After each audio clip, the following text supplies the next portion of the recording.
Gagal bayar di aplikasi pinjaman online, terus kemudian DC mengancam untuk menggeledah isi rumah kalian dengan alasan karena ya kita tidak sesuai kesepakatan ketika tidak membayar hutang-hutang kita. Apakah benar DC diperbolehkan untuk menggeledah isi rumah kita sebagai bukti bahwa kita memang benar-benar tidak punya uang? Oke, jadi ini merupakan sebuah chat dari salah satu DC ya. Ya, saya tidak bisa sebutkan DC di mana karena memang beliau juga tidak memberitahukan DC pinjol mana ya, karena intinya adalah kalau DC udah ngomong-ngomong aneh-aneh seperti ini, biasanya ya mereka sudah pasti cuman menakut-nakuti, cuman mengancam, tapi mereka tidak mau menyebutkan pinjolnya di mana. Kenapa? Ya karena mereka takut bakal bisa dituntut ya teman-teman. Jadi gini, DC ini terus-menerus mengancam akan datang ke rumah tapi nggak kunjung-kunjung datang, dan dia selalu mungkin mendapatkan jawaban yang sama ya dari orang-orang yang galbay, yaitu belum ada uangnya lah, masih diusahakan lah, dan lain sebagainya. Nah mungkin udah DC-nya itu udah kepalang kesel,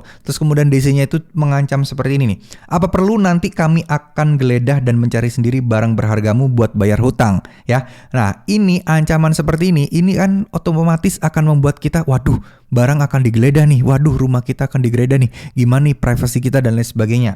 Terus di sini juga diancam lagi nih, siapkan saja uangnya sampai besok jika tidak ingin kami geledah isi rumahmu. Kami berhak melakukannya karena kalian sudah melanggar isi perjanjian. Setahu saya, ketika memang mengajukan pinjaman online, itu memang ada perjanjian-perjanjian dan kesepakatan, dan saya yakin saya dan kalian semua juga hampir tidak pernah membaca isi perjanjian tersebut.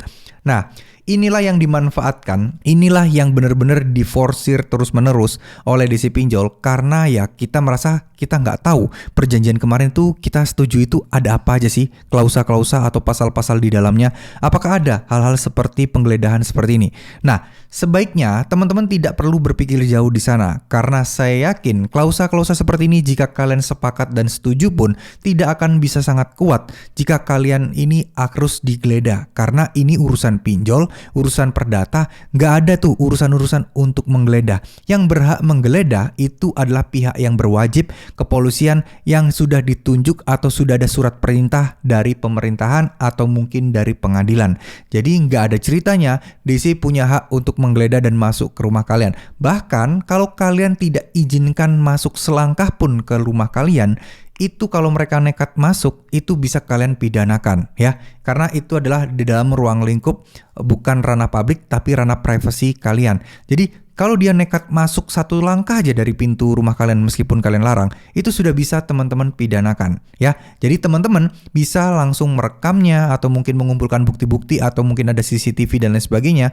Itu penting banget untuk kalian lakukan untuk mengancam balik jika mereka bertindak memang gegabah ya. Saya rasa sih ini cuma ancaman aja, nggak mungkin dilakukan beneran. Kalaupun dilakukan beneran, ya itu tadi, wajib kalian rekam, langsung telepon polisi, lapor polisi, ada perampokan kayak apapun itu. Yang karena yaitu mereka masuk tanpa izin kalian, menerobos rumah atau mungkin hak milik orang lain, itu sebuah pelanggaran pidana yang berat. Jadi gak perlu takut ya, ketika kalian sudah tidak mengizinkan dan mereka tetap memaksa, nah itu mereka sudah bisa langsung dituntut pidana. Kalian bisa berhak melaporkan ke polisi dan polisi bisa segera meringkus oknum-oknum DC seperti ini ya.